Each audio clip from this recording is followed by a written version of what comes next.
Hello, welcome to episode 142 of the Craft House Magic podcast. My name's Ellie and I'm coming to you from Norwich in Norfolk in the UK, and today is the 19th of November. So welcome everybody. I hope you've all had a lovely crafty week since the last time I've spoken to you, and I'm here to share the things that I've been making in the last 7 days. So today I have some knitting, some embroidery, some cross stitch. I also have some English paper piecing. I have some dressmaking, so we will have Barbara coming in, appearing in the podcast this week. Hi Barbara! She's just in the sidelines waiting to come on. She's very impatient. And last of all, I have my shop update section. I've got quite a few little gadgets and needles that are new to the shop this Friday, and I'll talk about those at the end of the podcast. So you can find me on Instagram, Ravelry and Facebook as Craft House Magic, and I have my own website, crafthousemagik.co.uk, and you can find the links to those in the description bar down below. And I sell my hand-dyed yarns, stitch markers, handmade project bags, higher knitting needles, clover crochet hooks, and also bag making supplies like fabrics, waddings and zips, etc. So we have the Craft House Magic Gift Along 2020 going on in the Ravelry group and on Instagram at the moment. So you can use the hashtag CHM Gift Along 2020 on Instagram, or just chat along with the Ravelry group. So it's basically any sort of gift making, whether it's for birthday, whether it's for the festive season, whether it's a gift just because somebody needs a bit of cheering up, or just for yourself. I like to be as inclusive as possible, and also we're being inclusive of all the crafts as well. So if you're making anything in woodwork, painting, anything, if it's sort of handmade, I'd love to see what you're making. The Autumn Makes Craft Along has just come to an end, but I haven't closed it yet or drawn for prizes. So to be honest, if you post something on Instagram with the Autumn Makes Craft Along hashtag, or come and join in the Ravelry group before I draw for prizes, that's absolutely fine. And I'm sure I won't get round to drawing for prizes until next week, so I'm basically giving you an extra week or two. So don't forget to join in there at the last minute if you have something that's autumn related. Any sort of tenuous link can be included, and it can be any craft as well. So let's get on with the knitting, shall we? First of all, I have my Slipstravaganza shawl to show you, and it's a mystery knit along by Stephen West. Actually, all the clues are out now, so you're probably okay just for me to reveal it, but just in case you're a bit behind with the Slipstravaganza and you don't want to see any spoilers, I will pop a timestamp on the screen, and in the description bar down below you can click on the number and that'll take you straight to that time point, so you won't get any spoilers. So I'm going to show you the Slipstravaganza shawl now. It is rather large. So here we are. This is how it's looking. It's getting a bit annoying to show you because you can't get the full extent of those chevrons, because obviously the cable's all around the top of the shawl, and basically it's like that all the way across. And I've got my stitches on 2 meters of cable here. So I normally work on a 1 meter length of cable on my interchangeable higher needles, but actually to show you guys I add another meter in using some connectors. So this is what they look like. So that's what they look like. There's 2 in there and they connect 2 cables together, so you can actually quickly push all your stitches onto the cable so that the needle can be then unscrewed. You can screw on another cable to make it longer and then pop your needle back on the end, which is really helpful if you don't want to have to transfer all the stitches onto just the longer cable. I keep just taking that extra bit of cable off when I'm actually working on it, and I'm fine to work on a meter length. And I prefer to work on the meter even though there's a lot of stitches, just because you end up having to push the stitches all the way along the cable, which really annoys me. But meter is plenty to hold all these stitches, and it doesn't look like I've done very much on this shawl, basically because there are over 900 stitches on the shawl. Which is crazy. So you can see how so the first clue was this section and this section around the outside. So that's clue 1 was section 1 and 2, and then section 3 was this one here where you've got the diamond shapes. Section 3, section 4 was this sort of little checkered pattern, and then you had these little triangles as the next section, and now we're on these chevrons, and I'm basically about halfway through these chevrons. It takes me, I don't know, about 40 minutes to knit a row, I think. Easily. And you can see how wide the shawl is going to be. It does say in the pattern that you can sort of cast off here. He's doing an I-cord bind off, but there is instructions for a larger size as well, so I may just carry on and do that chevron pattern again. Basically there's these three are the colours I've used, 1, 2 and 3, and then it's interspersed with the main colour in between, the grey stripe there. So it's those 3 stripes again, and then it'll be time to bind off. So I am using one of my own colourway, my own hand-dyed yarn. This is my Living on a Prayer colourway. It's basically just a tonal dark grey colour, and I've used my merino and cashmere and nylon base because it went best with the 3 yarns that I picked out of my stash, and these are they. So these 3 are the yarns I have had in my stash. This one here is a Lolodidit yarn, and it's called I Love Daryl, which I believe is a Walking Dead reference. I think it's Walking Dead. I've never seen Walking Dead, so I've got no idea what it means. This one here is a Blue Skin yarns, and that's called Spanish Lullabies. And then last but not least is a Fondant Fibre yarn, and this one is called Sentimental Journey. And actually there's shades of the purple and the greens in this one as well as grey, so I think that brings it together nicely. And then we've got the purple and the bluey greens in these 2, and I think that those go together quite well.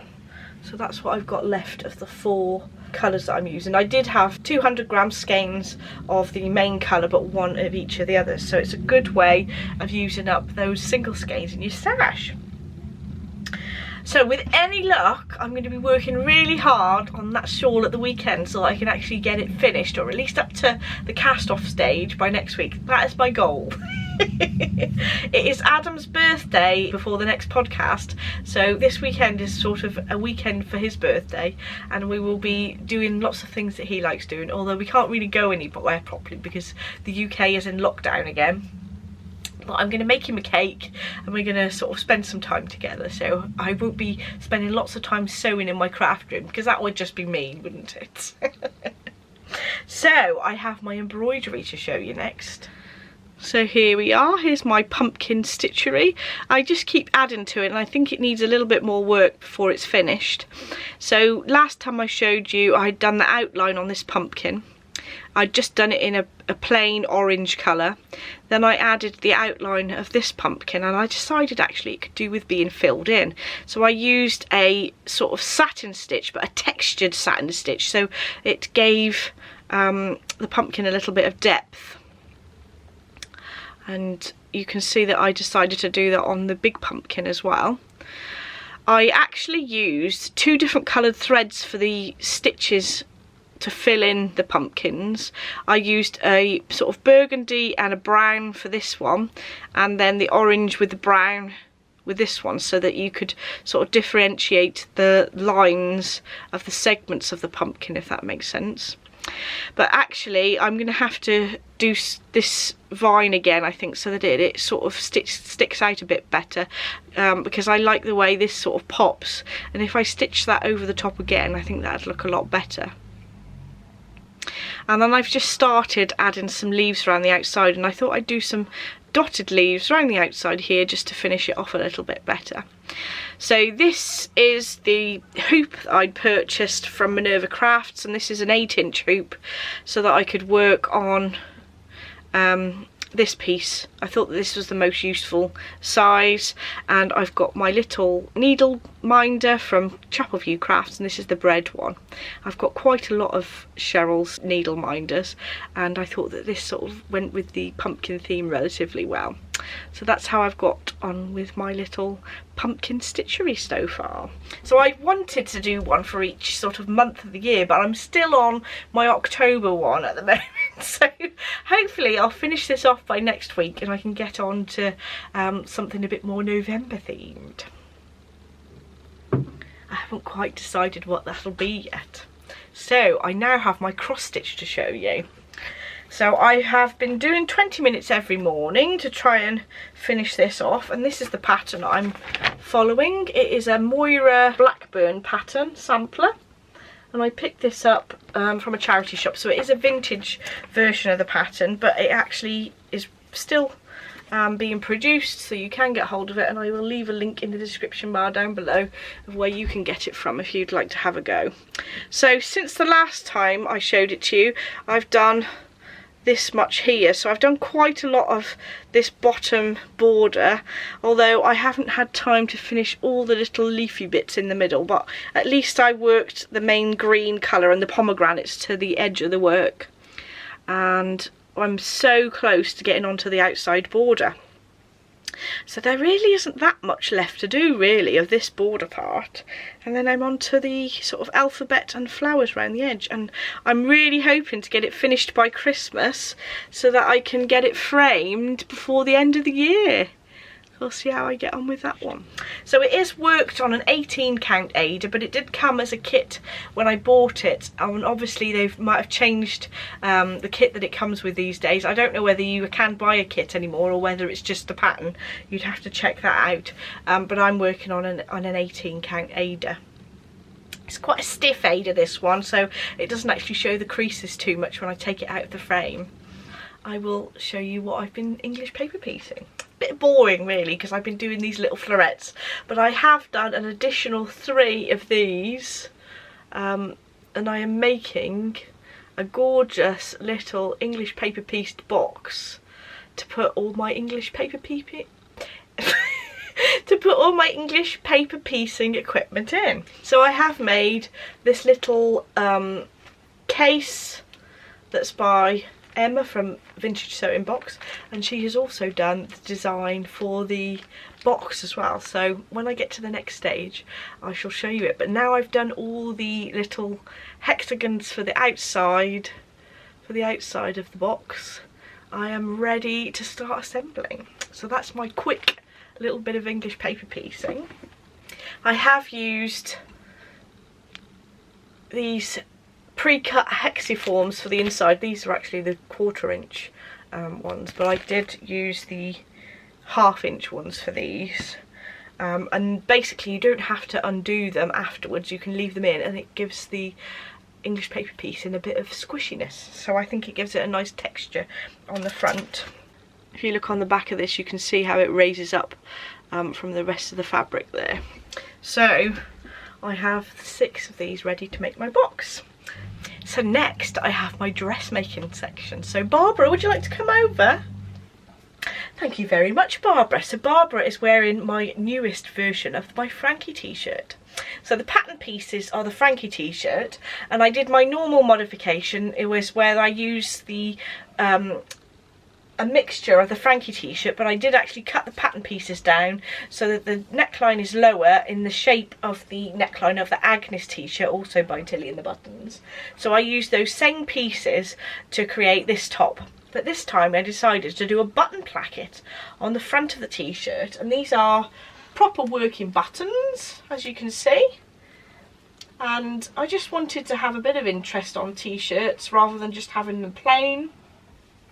And I did find a couple of video tutorials on YouTube to show me how to do the button placket, and I think I've got a way that I'd like to use in the future. I don't think that this one's perfect, it needs a little bit of practice. I used a jersey interfacing, which actually I could have probably got away with using regular interfacing, and I think that would have been easier to use because I think it presses in place better than the jersey interfacing.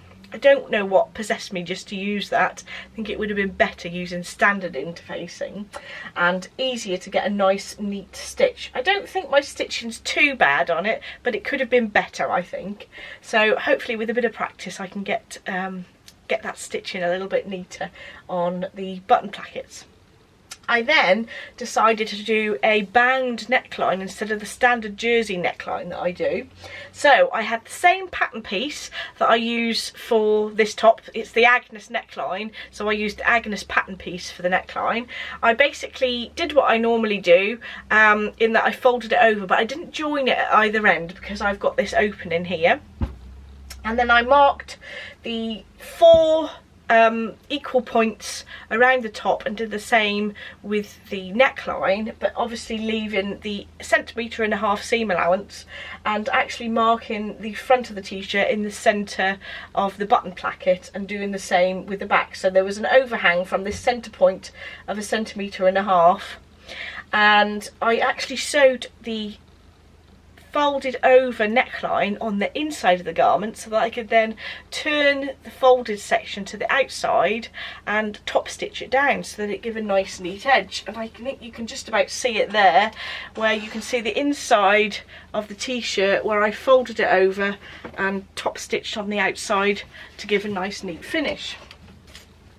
It is a little bit fiddly starting from the end of something to stitch on jersey fabric especially, so I actually started from over on this side, sewed all the way around and finished that side, and then I sewed this way and outwards so that I didn't ever actually have to start on the edge of the fabric, if that makes sense. And that was pretty much it really. So I did the assembly of the rest of the Frankie T-shirt pattern as I normally do. I used a 3 needle cover stitch to finish off the bottom and the sleeves, which I think looks quite nice. I used a white thread just because there's quite a lot of white pattern on there, and I thought it gave a nice detail. I will turn Barbara around, although it's not very interesting on the back. It just looks like a standard Frankie T-shirt. But the fabric I used is an art gallery fabrics, and I picked this up from Minerva Crafts, must have been a year ago I think. And I had in mind that I was going to do a t-shirt with a button placket on the whole time, but I just hadn't got around to it. But this weekend I did, and I really enjoyed having a go at that. I'd also like to use the button placket on the Agnes top itself as well, because this one's a raglan style top and the Agnes has got sort of fitted in sleeves instead, and I think that'll be a nice modification that I could do for that one as well. And with the Agnes top you could have a different colour yoke or something at the top there either side. I think that might be a nice addition as well. So lots of ideas of what modifications I could make to t-shirts to make them a bit more interesting and make them look different, but even though it's the same pattern. So thank you very much, Barbara. So last but not least, I have my shop update section. So the shop update will be this Friday at 7 PM and it's the 20th of November on Friday as well. So I have some needles going in the shop and also some accessories which I'll show you in a minute. First of all, I'm going to show you the flyer trios that I'm having in the shop. So after I showed my needles last week, a few people were asking me if they could purchase them from my shop. So I've got some in. The ones that I purchased were the interchangeable ones where you have a tiny little cable and 6 little needle tips to screw in, but I thought actually you don't really need them to be interchangeable and they're much more cost effective if you have the fixed version. So I've just got the fixed version needles, and they do lots of different lengths of these, but I thought that the 8-inch were more usable and they're the ones that I would prefer, so those are the ones I'm going to stock in the shop. I'm going to stock the sharp ones, which are my favourite, but also the steel version if you don't like things to be too sharp. I do like things to be really sharp because I'm quite a tight knitter. And also I've got the bamboo ones as well. So the size range for the steel and the sharp needles go from a 2mm needle to a 3.5mm needle, but the bamboo ones, strangely, only come in the 3mm and a 3.25mm. You could use these for things like socks or sleeves, or I think you could probably do a hat in it as well, as long as it wasn't too big a hat, because obviously the tips are only 8 inches. But lots of options there, and they'll be in the shop this Friday. I've also got a lovely range of shawl pins because I thought that they would make like nice little gifts as well. So first of all, I have the ginkgo leaf shawl pins, and they come in 3 different colours. It's going to be difficult for me to show these all in at the same time. Let's see if I can get them in shot and in focus. So there's those 3 different colours of the ginkgo leaves. Out of all the shawl pins, these are the heaviest, but they're not mega heavy, I wouldn't say. So there's a silver, a copper and a sort of gold colour, and they're all like a ginkgo leaf shape. You can see the back there and the pin on the back of the shawl pin to keep your shawl in place. I have some feather ones which are quite light, but they do feel nice quality. I will have some better pictures on the website so you can see what they look like rather than me holding them up to the screen. So you can see the pin on the back there. So they come in a silver and a copper colour. I have a green leafy version which has got a little ceramic bit in the leaves, which I think is rather pretty. That reminds me of the leaf from the Lord of the Rings. There are some branches. I think that these are really sweet actually. They're the smallest of the shawl pins. So they're 2 different colours of the same pin, and they're actually double-sided, these ones, which I think is quite good. So there's those. So it's a bird on a branch, and that comes in a bronze, a silver and an antique silver. So there's 3 different versions there. That's what that looks like. So there we are, that's all the shawl pins. I am now going to be stocking the pink bulb pins as well as the multicoloured ones that I already stock. So they're all just pink rather than different colours if you want them all to be the same colour. I am also going to stock some of these needle holders because I do find those quite useful myself. So I will have those in the shop as well, 3 different sizes. As I mentioned earlier, I have got these cable connectors and they come in a set with the little rubber grips. So those are already in the shop, but I am now going to be stocking the little set with a T-pin as well as the grips, and you can choose which colour grips that you fancy.